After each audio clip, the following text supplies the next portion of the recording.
हम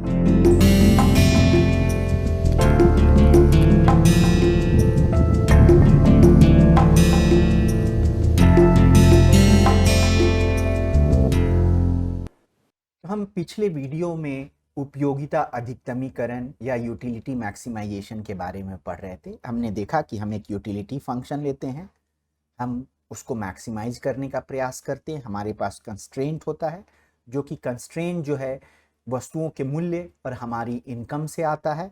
हम उन वस्तुओं को निगेटिव अमाउंट में नहीं खरीद सकते हैं, ये हमेशा शून्य और शून्य से बड़ा होना चाहिए।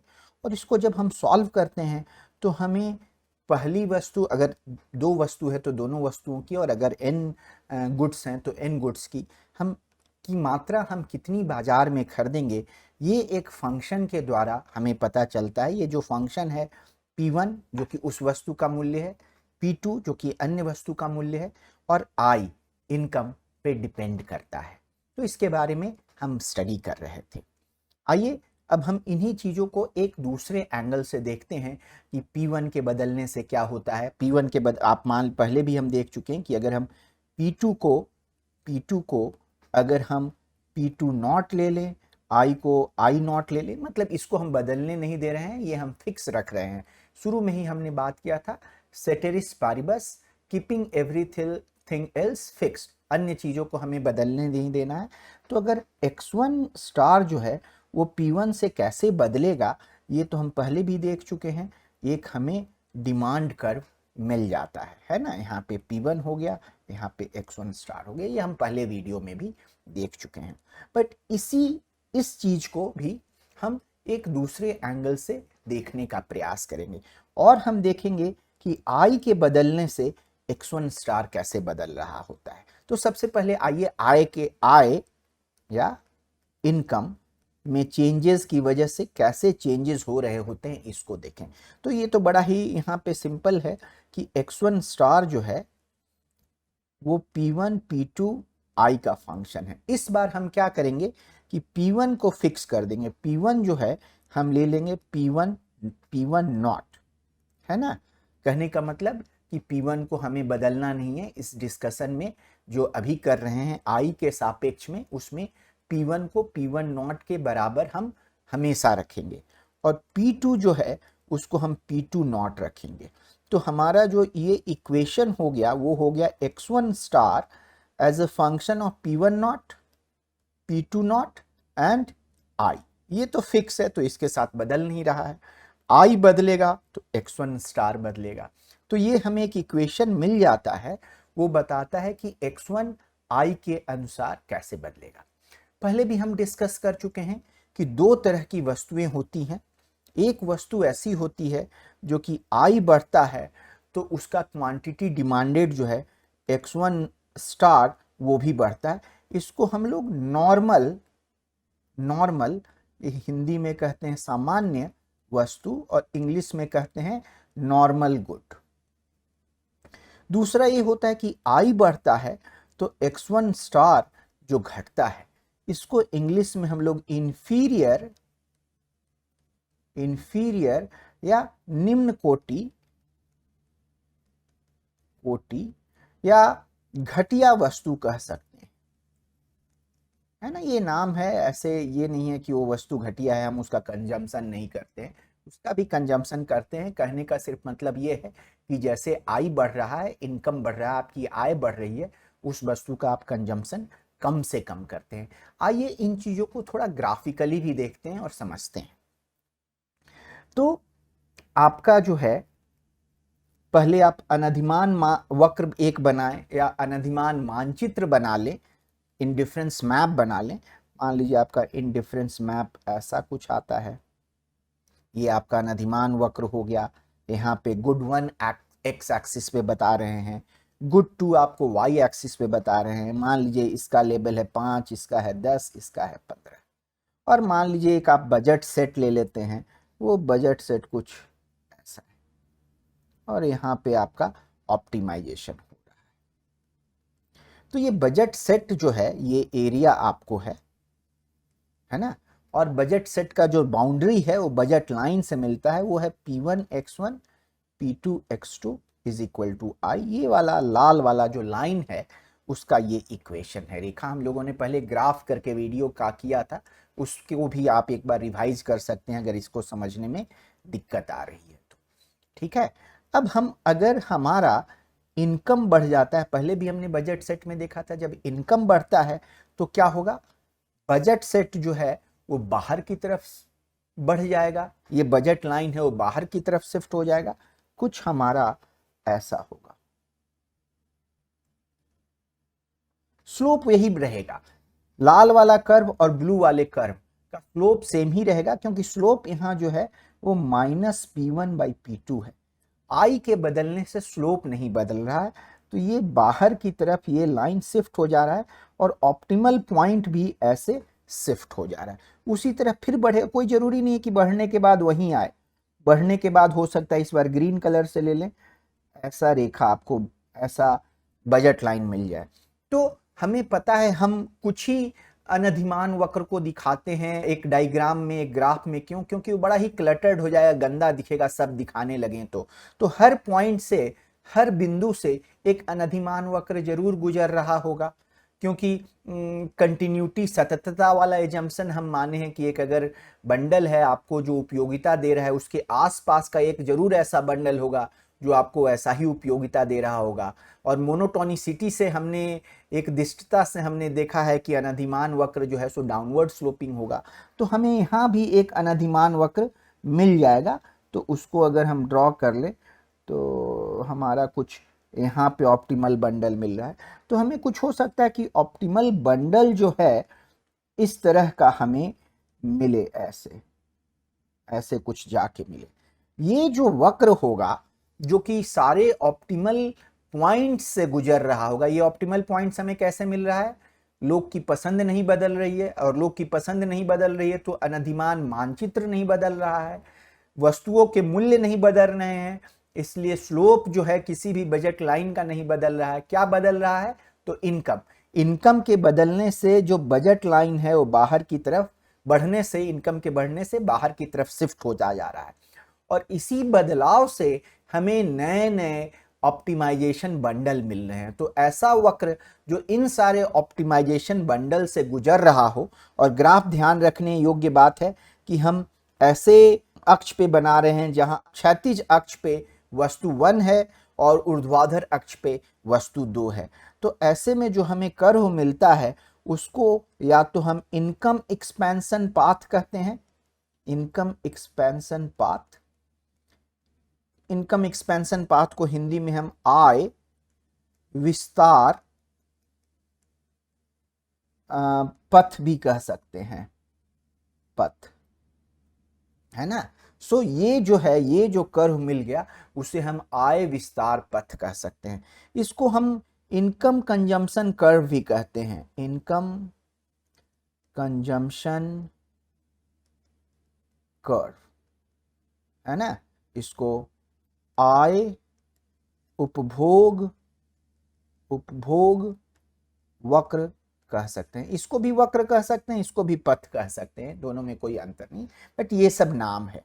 अब इन्हीं बिंदुओं को हम ले लें और दूसरे अक्ष पे इसको प्रोजेक्ट करें, तो ये अक्ष पे हम वस्तु 1 ही रखें और यहाँ पे इनकम जैसे जैसे बढ़ रहा है वहाँ पे हम ऐसे ये कर्व ले लें। तो अगर हमें कुछ ऐसा ग्राफ मिलता है, कहिए 0 से गुजरेगा, क्योंकि इनकम 0 होगा तो सब कुछ 0 हो जाएगा, ऐसे ये ग्राफ मिल रहा है, तो इस ग्राफ को हम इनकम कंजम्पशन कर्व या इनकम एक्सपेंशन पाथ नहीं कहेंगे। क्यों, इनकम एक्सपेंशन पाथ होने के लिए ये वस्तु 1 और वस्तु 2 वाले अक्षों पे ही ये कर्व मिलेगा। यहाँ पे वही पॉइंट्स हम प्लॉट कर रहे हैं, इसको हम लोग एंगल्स कर्व कहते हैं, एंगल वक्र कहते हैं। एंगल जो अर्न्स, ये एक जर्मन इकोनॉमिस्ट एंड स्टैटिस्टिशियन थे, अर्नेस्ट एंगल, उन्होंने ये स्टडी किया था कि आय जब बदलती है तो वस्तुओं की मांगी जाने वाली मात्रा कैसे बदलती है, तो उन्हीं के ऑनर में इस कर्व को हम लोग एंगल कर्व कहते हैं, है ना। तो ये आपको क्लियर हो जाना चाहिए। तो ये जो ग्राफ बना है इसको अगर हम ध्यान दें, देखेंगे कि इस बिंदु यहाँ इस जीरो इनकम से कहिए इस इनकम तक जैसे जैसे इनकम बढ़ रहा है, वस्तु वन की मांगी जाने वाली मात्रा बढ़ रही है। मतलब इस जोन में तो ये जो गुड है वो नॉर्मल गुड है। यहाँ कहिए इसको I0 कह दीजिए। I0 के ऊपर क्या हो रहा है कि इनकम बढ़ रहा है और वस्तु वन की मांगी जाने वाली मात्रा कम होती जा रही है ना। तो ये यहाँ पे कह लीजिए ये नॉर्मल गुड हुआ और यहाँ पे इस जोन में जो है ये इंफीरियर गुड हो गया। अगर हम टू गुड वर्ल्ड में रह रहे हैं तो क्या ऐसा हो सकता है कि दोनों का दोनों गुड इंफीरियर हो जाए? तो ये संभव नहीं है। इसको बड़े लॉजिकली समझ सकते हैं कि अगर दोनों गुड इंफीरियर गुड हो गया है ना, तो दोनों की कंजम्पशन की मात्रा कम हो जाएगी, इनकम बढ़ेगा तो इनकम बढ़ रहा है और दोनों का कंजम्पशन कम हो रहा है, तो मोनोटोनिसिटी वायलेटेड हो जाएगी, एक दिष्टता नहीं चलेगी। हाँ, ये संभव है कि एक बिंदु के बाद दोनों के दोनों गुड इंफीरियर गुड हो गए, बट उस केस में मोनोटोनिसिटी सेटिस्फाइड नहीं होगी। लेकिन अगर मोनोटोनिसिटी सेटिस्फाइड हो रही है तो कम से कम एक गुड जो है वो नॉर्मल गुड होगा, सामान्य वस्तु होगा। आइए एक और चीज को समझते हैं कि अगर वस्तु सामान्य हो, सारे रेट सारे इनकम रेंज में सामान्य हो, तो कैसा उसका एंगल कर्व दिखेगा। उसका एंगल कर्व जो है इस तरह का होगा। जैसे जैसे इनकम बढ़ रहा है उस वस्तु की क्वांटिटी डिमांडेड बढ़ रही है। इस पहले वाले ग्राफ से भी आपको क्लियर होना चाहिए कि ऐसा पॉसिबल है कि कोई गुड किसी रेंज में नॉर्मल है, किसी रेंज में इंफीरियर है। यहाँ पे ये गुड हर रेंज में जो है वो नॉर्मल है। ऐसा नहीं हो सकता है कि कोई गुड हर रेंज में इंफीरियर हो, ऐसा प्रैक्टिकली पॉसिबल नहीं है। सो अगर इंफीरियर गुड है तो हमें कुछ ऐसा ही वक्र देखने को मिलेगा, और नॉर्मल है अगर हर रेंज में तो ऐसा वक्र देखने को मिलेगा। आइए अब देखते हैं कि किसी वस्तु का मूल्य बदलता है तो उस वस्तु की मांग कैसे बदलती है। अगर आपको याद हो तो इसी को तो हम डिमांड फंक्शन कहते हैं। डिमांड फंक्शन क्या है कि किसी वस्तु की मांग जो है उस वस्तु के मूल्य के फंक्शन के द्वारा दी गई है। इसी की बात कर रहे हैं और इसी को हम ग्राफिकली देखेंगे। तो अगर ये एग्जाम्पल ले रहे हैं हमारा, अब हम P1 x1 plus P2 x2 less than और इक्वल टू I, ये हमारा बजट सेट है। एंड कॉरेस्पॉन्डिंग हमारा बजट लाइन है P1 x1 plus P2 x2 is equal to I। हमारा ये लाइन जो हो गया वो बजट लाइन हो गया, P1 x1 plus P2 x2 is equal to I। यहाँ पे हमारा x1 है, यहाँ पे हमारा x2 है। अब कहिए कि गुड वन का प्राइस P1 बदल रहा है। हम क्या करेंगे कि इस इक्वेशन में तीन पैरामीटर्स हैं, P1, P2 एंड I। हम P2 और I को नहीं बदलेंगे। P2 और I को हम जैसे का तैसा रखेंगे और कहेंगे कि मार्केट में किन्हीं कारणों से प्राइस ऑफ गुड वन, वस्तु वन के मूल्य में परिवर्तन आ रहा है। अगर वस्तु वन का मूल्य बढ़ जाएगा तो हमें नया जो बजट लाइन मिलेगा वो कुछ ऐसा मिलेगा। पहले ये I बाई P1 तक आ रहा था, जो क्षैतिज इंटरसेप्ट है वो I बाई P1 है। अब प्राइस बढ़ने के बाद ये I बाई P1 डैश हो जाएगा। ये पॉइंट जो है I बाई P2 है, ये पॉइंट नहीं बदलेगा। फर्दर अगर मूल्य बढ़ता है तो ये ऐसा हमें बजट लाइन मिलेगा, और मूल्य अगर ओरिजिनल सिचुएशन से घटता है तो हमें ऐसा बजट लाइन मिलेगा, है ना। तो मूल्य में परिवर्तन की वजह से हमारा बजट सेट बदल रहा है, और हमारा जो प्रॉब्लम है maximise u x1, x2 x2 such that P1 x1 P2 x2 less than or equal to I, P1 less than or equal to 0, P2 less than और इक्वल टू 0।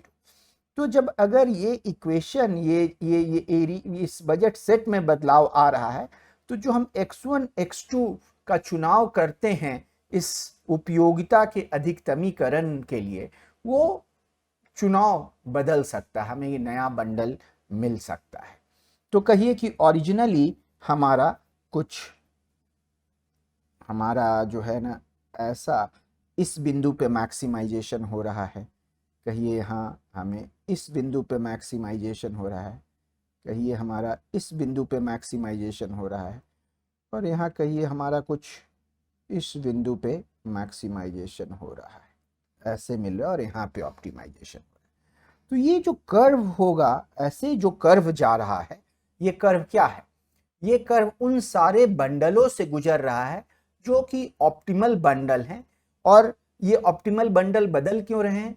क्योंकि price of good one बदल रहा है। ये जो curve हमें मिल रहा है, इसको हम लोग प्राइस कंजम्पशन कर्व कहते हैं।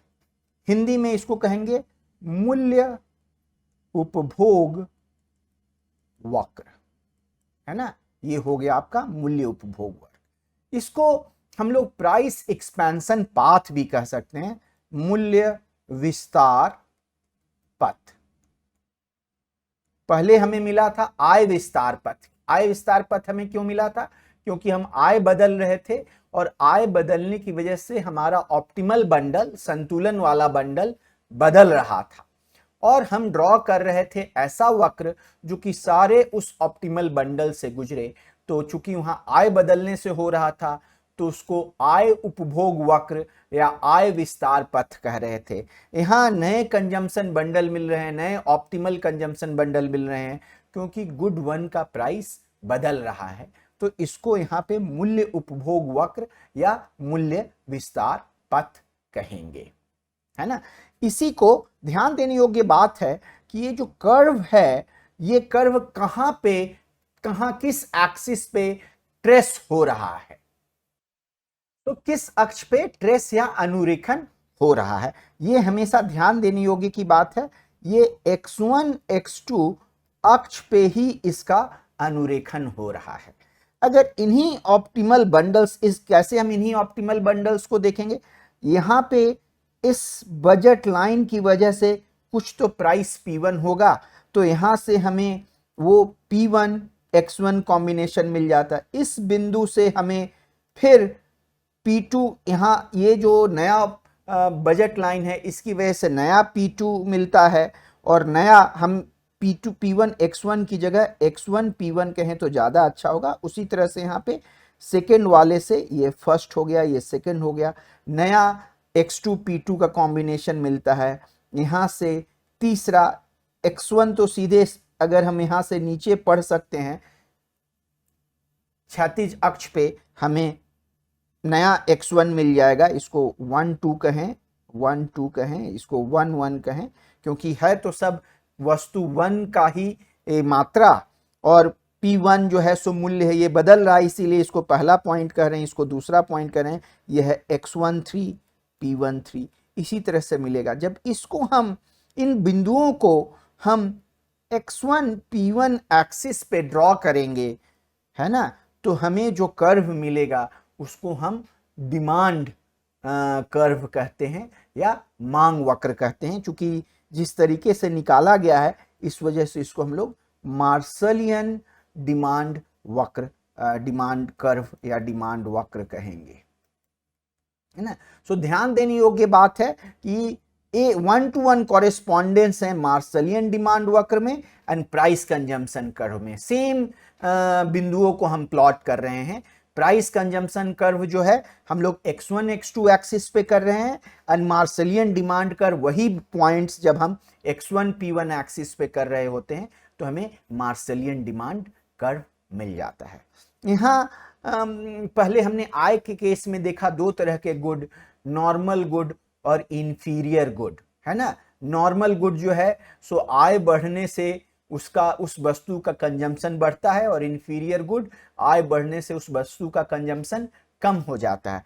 यहाँ पे वो केस नहीं होता है।